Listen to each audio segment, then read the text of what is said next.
ನಾನು ಯಾವ ನಗರಕ್ಕೆ ನಿಮ್ಮನ್ನ ಸಾಗಿಸಿದ್ದೇನೋ ಅದರ ಸುಕ್ಷೇಮವನ್ನ ಹಾರೈಸಿ ಸರ್ವೇಶ್ವರನಾದ ನನ್ನನ್ನು ಪ್ರಾರ್ಥಿಸಿರಿ.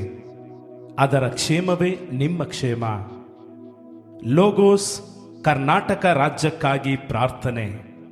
ದಿನಾಂಕ ನವೆಂಬರ್ 1, 2022 ಮಂಗಳವಾರ. ಸಮಯ ಬೆಳಿಗ್ಗೆ 10 ರಿಂದ ಸಂಜೆ 5:30 ತನಕ. ಸ್ಥಳ ಲೋಗೋಸ್ ಧ್ಯಾನ ಮಂದಿರ, ಬಾಬುಸಪಾಳ್ಯ. ಬನ್ನಿರಿ, ಒಟ್ಟಾಗಿ ಕರ್ನಾಟಕ ರಾಜ್ಯದ ಕ್ಷೇಮಾಭಿವೃದ್ಧಿಗಾಗಿ ಪ್ರಾರ್ಥಿಸೋಣ. Pray for Karnataka on November 1st, Tuesday 2022 from 10 a.m. to 5:30 p.m. at Logos Retreat Center, Babusapalya. Come, let us pray for the welfare of our Karnataka.